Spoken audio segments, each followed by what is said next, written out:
I'm Richard Lewis, reporting for cadred.org. Getting a bit tired now as we get towards the end of the land, but I know a man who's more tired and more exhausted than me. It's Ben from Team CRG. They've just played a game that was 53 rounds of CSS, possibly the longest competitive game ever. You must be really, really drained, and of course you lost that game, so feeling really, really upset as well. Yeah. What are your emotions right now? I don't know. We tried our hardest. We said before the game it was our land final. If we beat that, we won't beat them. We got our seed. We beat our seed. We tried our hardest, and at the end of the day, we've been together for 4 days. They've been together like 2 weeks, maybe, like a lineup of full playing CS, and so none of us are a proper team really. So it came down to skill, and it was just so even. It was just draining. What was going through your mind at the time? Because as I said to you just before this interview started, I thought the personalities in your team were better equipped for overtime than, say, Toxic. I think the Toxic guys are a little bit more passive. You've got people like Luke, great motivator, really fired up yourself, and people like Pritch, very emotional in how they play the game. I thought maybe you guys might have the edge. So talk me through the psychology of what's happening, round about the second overtime when you realise you're in a game.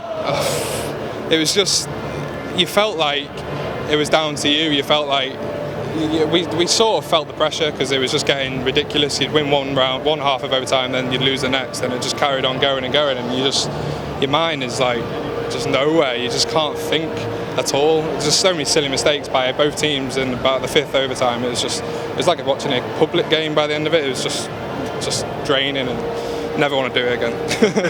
Well, maybe when you sort of get home and you've got a bit of time to reflect, you will realise that right now your game's probably going to be talked about in the same breath as games like the Magnitude Fnatic game and other great CSS competitions. And, that's something. I don't think players appreciate contributing, great games like that. So I guess it's one of those things where you probably come out of it feeling a little bit almost just relieved it's over.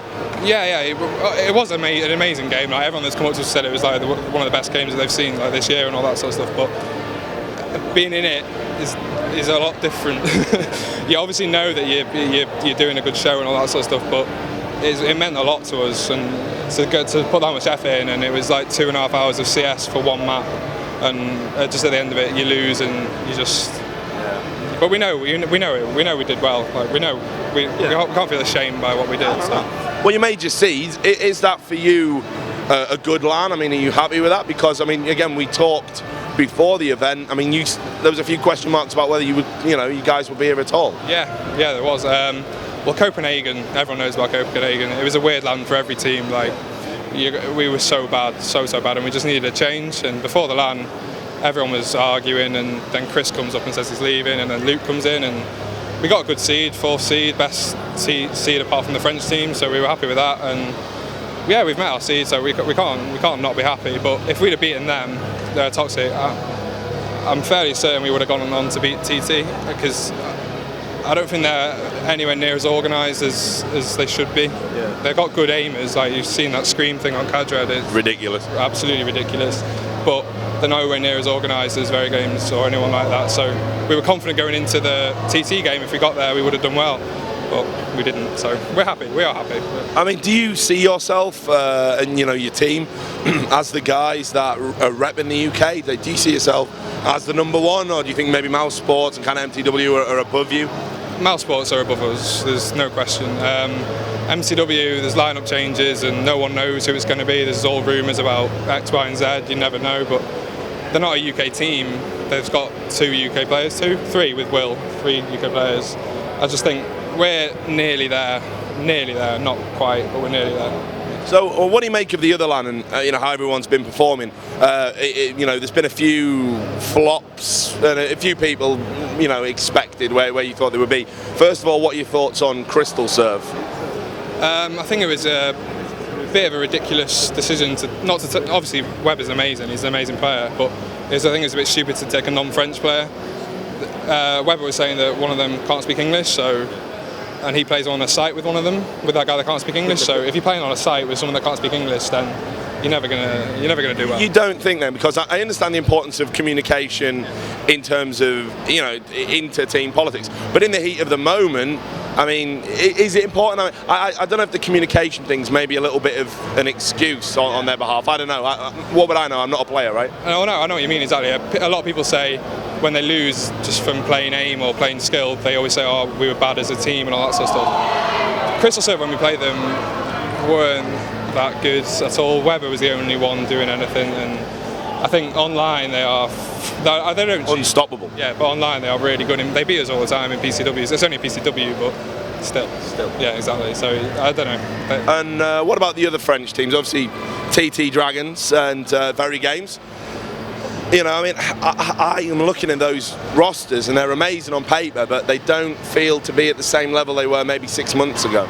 Well, 6 months ago, like the second best team in the world, CKRS at the time, wouldn't have got the amount of rounds that we got against Very Games this LAN. And I don't know what it is. Existence is Very Games is existence, in my opinion. That they are just existence because he's so clever. He just calls everything so perfectly. And they're always going to do well with him in their team, but nowhere near as good as they were. And TT, just really good individual players that aren't. I didn't really see did they lose 16-7? Yeah, I didn't see the game because I was playing, but they should have got a lot more rounds. We got more rounds. I'm not saying we're better, but I'm saying we got more rounds against them. So what do you think is the issue with TT Dragons? I mean, you said they're disorganised. If you were the manager of that team, what would you do to change it? I don't know. I think Malek's their caller? Yeah. With that team, I think there's 3 of them that are trying to do it for themselves and not the team. Obviously, this is just from an outside view. I have no idea. But I think Scream, Shoxy and Smiths, they're 3 of the best players in the world, and I think they're doing it a bit for themselves. They're going out to get the kills and to top frag and all that.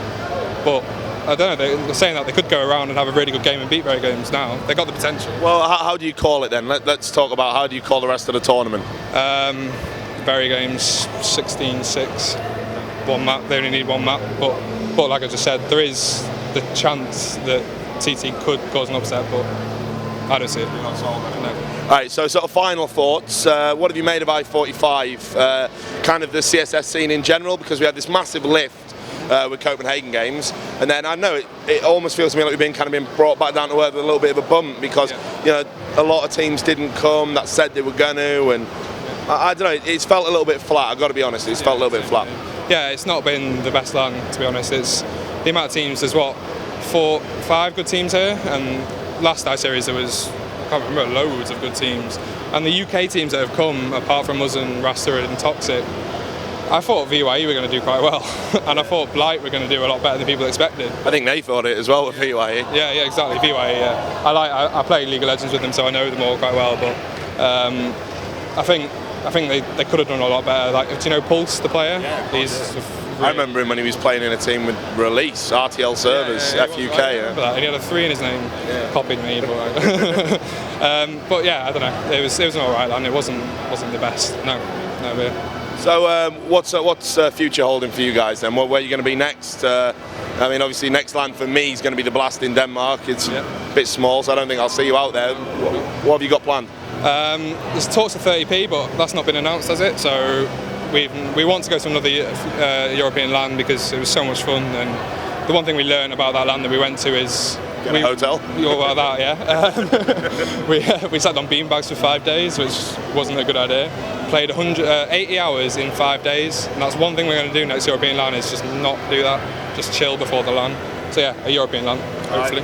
Well, it's great to talk to you again. Always a pleasure. Best of luck for the future, and congratulations on finishing 4th. I think you're making your scenes quite respectable, so you can be pleased with that. And all the people out there at calred.org, we're going to have more interviews coming your way from here at i45 at the Telford Exhibition Centre. Stay tuned.